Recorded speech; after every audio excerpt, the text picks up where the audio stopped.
कहानी की शुरुआत होती है मैट मर्डॉक नाम के एक बच्चे से जो न्यूयॉर्क के हेल किचन इलाके में रहता था। उसके मोहल्ले के लड़के अक्सर उसे परेशान करते थे। मैट के पिता जैक अपने जमाने में एक जाने माने बॉक्सर हुआ करते थे, पर मैट के पैदा होने के बाद उन्होंने बॉक्सिंग छोड़ दी और दिन भर शराब के नशे में धुत रहने लगे। शराब की लत होने के बावजूद जैक अपने बेटे की पढ़ाई के पैसे जुटाने के लिए जी तोड़ मेहनत करता था, क्योंकि वो मैट को एक अच्छा भविष्य देना चाहता था। पर अचानक एक दिन मैट को ये पता चला कि उसके पिता गुंडों के लिए काम करते हैं। मैट अपने पिता जैक को अपना हीरो समझता था, पर जब उसने अपने पिता को मासूम लोगों को धमकाते देखा तो उसका दिल बुरी तरह टूट गया और वो उसी पल वहाँ से भाग निकला। तभी अचानक वो एक ट्रक से टकराने ही वाला था कि ऐन वक्त पर उसे बचाने के चक्कर में ड्राइवर ने ट्रक मोड़ दिया, लेकिन इसी वजह से सड़क पर मौजूद खतरनाक केमिकल से भरे डिब्बे अचानक फट गए और काफी सारा केमिकल मैट पर आ गिरा। इस भयानक केमिकल की वजह से मैट की आंखों की रोशनी चली गई,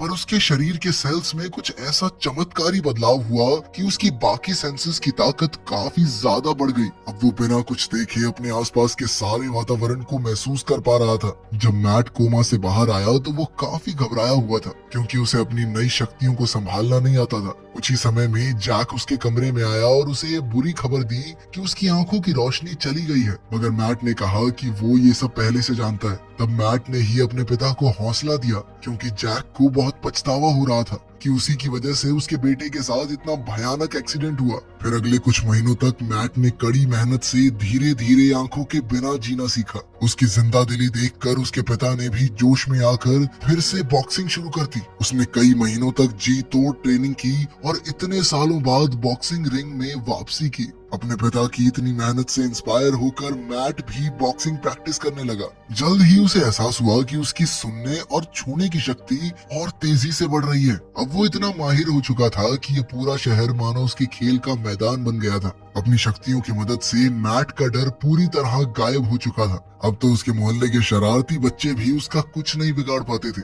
अगर कोई उसे परेशान करता तो मैट उनकी हड्डी पसली एक कर देता। खैर एक रात जब जैक रिंग से लौटा तो फैलन नाम का एक आदमी उससे मिलने आया। फैलन उसी गैंग का बॉस था जिसके लिए जैक काम करता था। फैलन चाहता था कि जैक काम पर वापस लौट आए, पर जैक ने इससे साफ इनकार कर दिया। तब फैलन ने खुलासा किया कि तुझे क्या लग रहा, तू बहुत बड़ा बॉक्सर बन गया है? अब तक जितने भी लोगों को तूने हराया ना, वो सब मेरे लिए काम करते हैं और मैंने कहा था कि तुझे जीतने दे, समझा?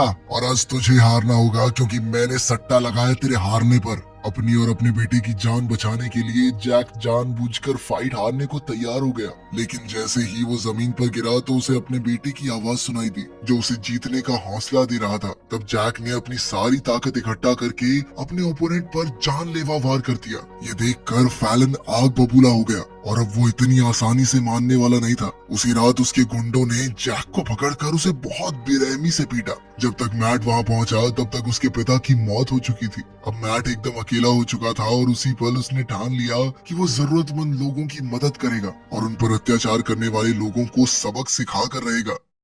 इसके 20 साल बाद मैट अब एक बेहतरीन वकील बन चुका था। अपनी शक्तियों की बदौलत वो लोगों का झूठ उसी पल पकड़ लेता। वो अपने क्लाइंट्स को न्याय दिलाने की हर मुमकिन कोशिश करता था, पर कभी कभी मुजरिम पैसों से कानून खरीद लेते थे। ऐसे समय में मैट कानून को अपने हाथ में लेकर रात को अपनी डेयर डेविल कॉस्ट्यूम पहनकर मिशन पर निकल जाता। अब हम होजे केसाडा नाम की एक अपराधी को देखते हैं जिसने कुछ महीनों पहले एक औरत के साथ घिनौना जुर्म किया था, लेकिन आज उसने पैसों से जज का मुंह बंद करके बेल ले ली थी। अब वो एक बार में जश्न मनाने गया तो अचानक डेयर डेविल उसका हिसाब चुकता करने के लिए वहां पहुंचा। उसे देखते ही होजे के गुंडों ने डेयर डेविल पर अंधाधुंध गोलियां बरसा दी, लेकिन एक भी गोली उसका बाल तक छू नहीं पाई और उसने सभी गुंडों को धूल चटा दी। अपनी सुनने की अद्भुत शक्ति से वो दूर से ही गोली की आवाज सुनकर अपना बचाव कर लेता। आखिरकार सभी गैंग मेंबर्स को पीटने के बाद डेयर डेविल अपने असली टारगेट की ओर बढ़ा। होजे तुरंत वहां से भाग निकला और हाथ में रिवॉल्वर लिए ट्रेन स्टेशन पर जा छुपा, लेकिन डेयर डेविल ने चुपके से उसे पीछे से पकड़ लिया। अब वो होजे को मौत के घाट उतारने ही वाला था कि अचानक एक ट्रेन आ गई और डेयर डेविल दर्द से बुरी तरह चिल्लाने लगा। असल में उसके कानों को छोटी से छोटी आवाज सुनाई देती थी और इतने ज्यादा शोर में उसे बहुत परेशानी होती थी। इसी मौके का फायदा उठाकर होजे ने अपनी बंदूक निकाली और डेयर डेविल की जान लेने को तैयार हो गया, मगर इससे पहले कि वो गोली चलाता, डेयरडेविल ने उसे धक्का देकर पटरियों पर फेंक दिया। कुछ ही पलों में एक ट्रेन तेजी से आई और उसे चीरती हुई चली गई। बाद में पुलिस को होजे की लाश 2 हिस्सों में कटी हुई मिली। कुछ ही पलों में बेन नाम का एक आदमी वहां पहुंचा। वो यहाँ सबूत इकट्ठे करने आया था ताकि वो ये साबित कर सके कि इसके पीछे डेयरडेविल का हाथ है। उधर मैट जब घर पहुंचा तो वो अपना सूट उतार कर नहाने लगा। तभी अचानक उसे एक औरत को गोली लगने की आवाज सुनाई दी। इसलिए मैट ने पूरी रात अपने कान पानी में डुबा कर रखे। फिर अगली सुबह जब मैट अपने पार्टनर फॉगी से मिला तो पता चला कि एक अखबार में खबर छपी थी कि होजे की मौत के पीछे डेयरडेविल का हाथ है। मैट ने कहा कि ये सब मनगढ़ंत कहानियां हैं और असलियत में डेयरडेविल नाम का कोई सुपर हीरो नहीं है। पर फॉगी को पूरा विश्वास था कि डेयरडेविल असली है और एक दिन वो उससे जरूर मिलेगा। खैर फिर फॉगी ने मैट से कहा कि उन्हें और भी लोगों के केस लड़ने चाहिए, क्योंकि अब तक उन्होंने सिर्फ बेगुनाहों के ही केस लड़े हैं और इन लोगों के पास देने के लिए ज्यादा पैसे नहीं होते। मगर मैट ने मुजरिमों के लिए काम करने से साफ इनकार कर दिया और कहा कि ऐसा करना बिल्कुल ठीक नहीं होगा। तभी अचानक मैट को किसी लड़की के आने की आवाज सुनाई दी। उसी पल इलेक्ट्रा नाम की एक लड़की रेस्टोरेंट में आई और मैट तो एक ही पल में उसकी खुशबू का दीवाना हो गया। उसने जाकर इलेक्ट्रा से बात करने की सोची, पर थोड़ी देर बात करने के बाद भी इलेक्ट्रा ने उसे अपना नाम नहीं बताया। इलेक्ट्रा तो अपनी कॉफी लेकर वहाँ से चली गई, मगर मैट अब भी उसे भुला नहीं पा रहा था। तो उसने इलेक्ट्रा का पीछा करने का फैसला किया। जैसे ही इलेक्ट्रा को एहसास हुआ कि कोई उसका पीछा कर रहा है तो उसने मैट पर हमला बोल दिया। मगर अंधा होने के बावजूद भी मैट ने बड़ी आसानी से अपना बचाव किया। वहीं मैदान में खेल रहे बच्चे जल्द ही उनकी हाथापाई देखने के लिए इकट्ठा हो गए। आखिरकार मैट ने इलेक्ट्रा को हरा ही दिया और उसी पल इलेक्ट्रा ने उसके पैर पर पैर मारकर उसे एक बेंच पर धक्का दे दिया। आखिर में अपनी जीत से खुश होकर उसने मैट को अपना नाम बताया। उसी पल उसके बॉडीगार्ड आ गए तो इलेक्ट्रा उसे अलविदा कहकर जाने लगी। तब मैट को पता चला कि इलेक्ट्रा निकोलस नाचोस नाम की एक अरबपति बिजनेसमैन की बेटी है। जाने से पहले इलेक्ट्रा ने कहा कि वो जल्द ही उससे दोबारा मिलेगी। वहीं दूसरी ओर हम देखते हैं कि निकोलस किंगपिन से मिलने गया था। निकोलस किंगपिन से अपनी पार्टनरशिप तोड़ना चाहता था, क्योंकि वो रोज रोज की धमकियों की वजह से अपने परिवार की जान खतरे में नहीं डाल सकता था। इसीलिए उसने विल्सन फिस्क को अपने बिजनेस का हिस्सा खरीदने को कहा। इधर मैट जब अपने ऑफिस पहुंचा तो उसे पता चला कि एक नया क्लाइंट उससे मिलने आया है। इस आदमी का नाम स्टीव था, जिस पर लीजा नाम की लड़की के कत्ल का इल्जाम था। पर स्टीव से कुछ ही मिनट बात करने पर मैट को एहसास हो गया कि वो बेगुनाह है और उसने स्टीव का केस लड़ने के लिए हाँ कर दी। अब उन्हें लीजा के असली कातिल तक पहुंचने के लिए सबूतों की जरूरत थी। इसलिए मैट ने खुद चुपके से लीजा के घर की छानबीन करने का फैसला किया। जब मैट ने उसके कारपेट पर हाथ फेरा और वहाँ मौजूद खून की गंध ली तो वो समझ गया कि लीजा को घर के अंदर गोली मारने के बाद बाहर घसीटा गया था। इसके बाद लीजा के टेबल को छूने पर मैट को कुछ अक्षर और नंबर्स महसूस हुए। उसने फॉगी से इन अक्षरों को अपनी नोटबुक में लिखने को कहा। इसके कई हफ्तों बाद जब स्टीव कोर्ट में पेश हुआ तो मैट ने उसे बचाने के लिए इकट्ठा किए हुए सभी सबूत पेश कर दिए। पेशी के बाद इलेक्ट्रा उससे मिलने आई तो मैट बेहद खुश हुआ। मैट उसे अपने साथ एक पुरानी बिल्डिंग की छत पर ले गया, जहाँ से वो बचपन में पूरा शहर देखा करता था। उसी पल मैट ने कहा कि जल्द ही बारिश होने वाली है। बारिश की हर बूंद नीचे गिरने पर उसे आवाज आती थी और जैसे ही बारिश उसकी आंखों में पड़ती तो मैट को लगता जैसे वो फिर से देख पा रहा है। उसी समय बारिश होने लगी और मैट को एहसास हुआ जैसे वो इलेक्ट्रा को देख सकता है।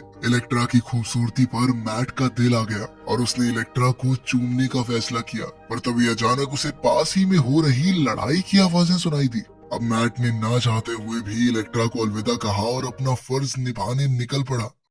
जल्द ही उसने गैंगस्टर को ढूंढ निकाला और उसे बुरी तरह पीटने के बाद हेल्स किचन इलाके से दूर रहने को कहा। पर तब उस गुंडे ने बताया कि ये इलाका किंगपिन के कब्जे में आ चुका है। तभी अचानक डेयरडेविल ने देखा कि उस गुंडे का बेटा भी वहाँ मौजूद था और वो उसे देखकर डर के मारे रो रहा था। इससे मैट को काफी दुख हुआ और वो अगली सुबह सीधा चर्च पहुंचा। वहाँ उसकी मुलाकात फादर लैंटॉम से हुई। फादर ने उसे कहा कि वो जब चाहे मन की शांति के लिए चर्च में आ सकता है। खैर बाद में जब मैट अपने ऑफिस पहुंचा तो उसे एक पार्टी का न्योता आया था। उसे +1 इनविटेशन मिला था तो वो किसी को अपने साथ डेट के तौर पर भी ले जा सकता था। जब फॉगी ने ये सुना तो वो तुरंत ही मैट के साथ जाने को तैयार हो गया। जब वो दोनों होटल में पहुंचे तो जर्नलिस्ट बेन उरिक ने मैट को अपना कार्ड देकर कहा कि वो उससे बहुत जरूरी मुद्दे पर बात करना चाहता है। उसी पल फॉगी की नजर विल्सन फिस्क पर पड़ी तो उसने तुरंत जाकर विल्सन को अपने और अपनी लॉ कंपनी के बारे में बताया। आज रात वो सभी बड़े लोगों से मिलकर अपने क्लाइंट बांधना चाहता था,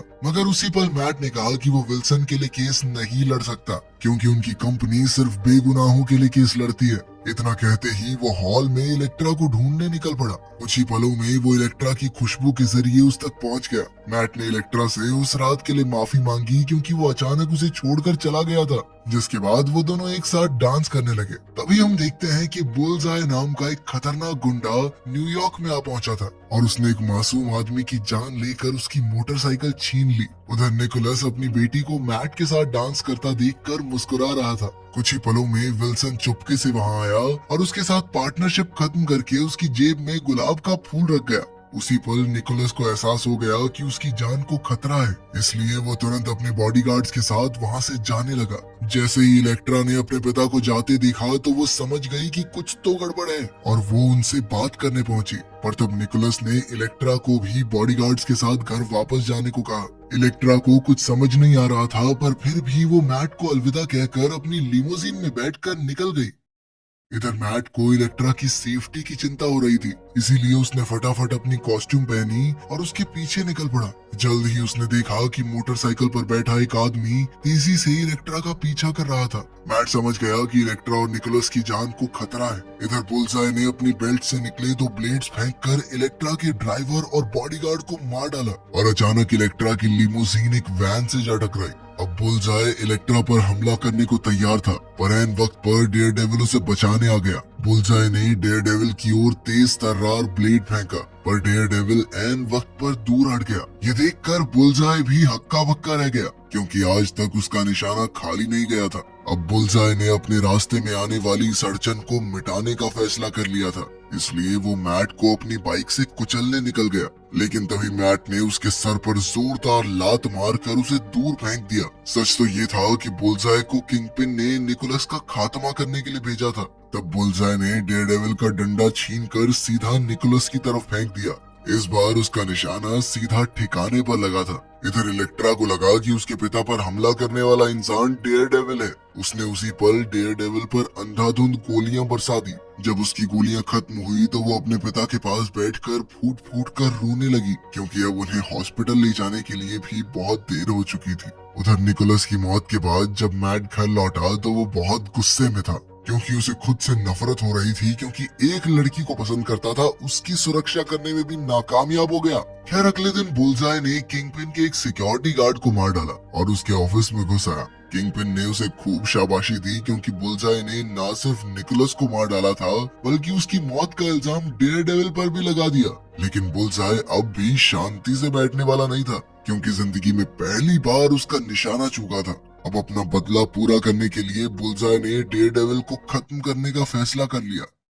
उधर इलेक्ट्रा ने अपने पिता के लिए एक फ्यूनरल रखा, जहां विल्सन फिस्क भी शामिल हुआ था। खैर जब इलेक्ट्रा अपनी कार की ओर जा रही थी तो मैट उससे मिलने आया। उसी पल बारिश होने लगी और थोड़ी देर के लिए मैट एक बार फिर से इलेक्ट्रा को देख पाया। जाने से पहले इलेक्ट्रा ने कहा कि वो अपने पिता की मौत का बदला लेकर रहेगी, पर मैट का कहना था कि इससे कुछ भी ठीक नहीं होगा। लेकिन इलेक्ट्रा उसकी बात को अनसुना करके वहां से चली गई। उसी पल बेन मैट के पास आया और कहा कि उसके पास स्टीव के केस में काम आने लायक खुफिया जानकारी है। बेन ने खुलासा किया कि लीजा उसकी खबरी हुआ करती थी, मगर जल्द ही वो किंगपिन के गुंडे के प्यार में पड़ गई। लीजा ने बेन को ऑफिसर मैकेंजी नाम के एक आदमी के बारे में बताया था, जिसने अब स्टीव के खिलाफ कोर्ट में गवाही दी थी। ये जानकारी हासिल करने के बाद मैट उस रात ऑफिसर मैकेंजी की गाड़ी में जबरदस्ती घुस गया और उसे हथकड़ियों से बांध दिया। इसके बाद मैट ने गाड़ी बहुत तेज चलाकर कई एक्सीडेंट किए, ताकि मैकेंजी डर के मारे सब कुछ उगल दे। आखिरकार मैकेंजी ने खुलासा किया कि वो किंगपिन के दबाव में आकर कोर्ट में झूठी गवाही दे रहा है। मैकेंजी ने कहा कि जो भी किंगपिन की बात नहीं मानता उसका हाल निकोलस जैसा ही होता है। किंगपिन इतना खतरनाक है कि वो अपने दुश्मनों के परिवार तक को नहीं छोड़ता, इसीलिए अब मरने की अगली बारी इलेक्ट्रा की थी। वहीं दूसरी ओर फॉगी रात भर ऑफिस में बैठकर लीजा के कातिल तक पहुंचने के लिए छानबीन कर रहा था। तब अपनी सेक्रेटरी कैरन की मदद से उसे एहसास हुआ कि मैट को लीजा के घर में जो सुराग मिला था वो असल में उल्टा है। जल्द ही उसे एहसास हुआ कि वाओ का मतलब था वेस्ली ओवन वेल्च। ये आदमी विल्सन फिस्क के लिए ही काम करता था। खैर अगली सुबह बेन मॉर्ग में अपने दोस्त से मिला जिसने उसे वो डंडा दिखाया जिससे निकोलस की मौत हुई थी। जैसे ही उन्होंने डंडे के नीचे लगे बटन को घुमाया तो उसमें से एक मेटल रॉड बाहर निकली और वो किसी अंधे इंसान की छड़ी बन गई। उसी समय फॉगी ने बेन को फोन करके कहा कि लीजा के केस में एक बहुत बड़ा सुराग उसके हाथ लगा है। रात को मैट बुलजाई को खत्म करने की तैयारी कर रहा था। वहीं दूसरी ओर इलेक्ट्रा जी तो ट्रेनिंग करके अपनी फाइटिंग स्किल्स बढ़ा रही थी ताकि वो अपने पिता की मौत का बदला ले सके। कुछ ही देर में जब डेयर डेविल बुलजाई को ढूंढने निकला तो अचानक इलेक्ट्रा ने तलवारों से उस पर जोरदार हमला बोल दिया। डेयर डेविल ने अपना बचाव करते हुए इलेक्ट्रा को समझाया कि उसने निकोलस को नहीं मारा, पर इलेक्ट्रा ने उसकी एक न सुनी। इस हाथापाई में मैट इलेक्ट्रा के सभी हमलों से बचता रहा और उसने खुद इलेक्ट्रा पर कोई वार नहीं किया। वो इलेक्ट्रा को यही समझाना चाहता था कि वो उसका दुश्मन नहीं है, मगर इलेक्ट्रा फिर भी नहीं रुकी और अंत में उसने डेयरडेविल की छाती में तलवार घोंप दी। जाने से पहले उसने कहा कि वो अपने पिता के कातिल की आंखों में आंखें डालकर देखना चाहती है, इसीलिए उसने डेयरडेविल का मुखौटा उतार दिया। अपने सामने अपने बॉयफ्रेंड को देखकर इलेक्ट्रा के पैरों तले जमीन खिसक गई। उसे एहसास हुआ कि सच में मैट ने उसके पिता की जान नहीं ली।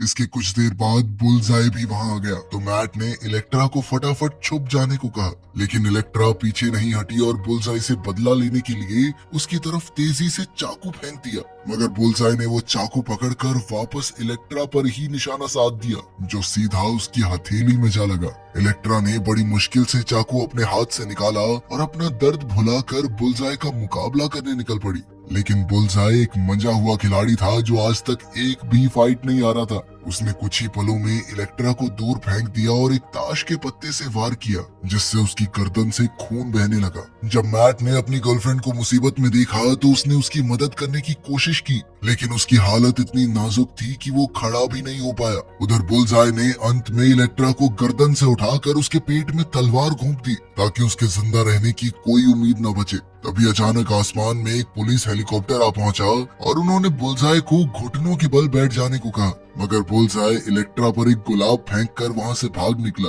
इधर इलेक्ट्रा बहुत बुरी तरह जख्मी हो चुकी थी, पर वो जैसे तैसे रेंगते हुए मैट के पास चली गई क्योंकि वो अपनी आखिरी सांसें मैट की बाहों में लेना चाहती थी। कुछ ही पलों में मैट को इलेक्ट्रा की धड़कनें सुनाई देनी बंद हो गई और वो समझ गया कि इलेक्ट्रा अब इस दुनिया में नहीं रही।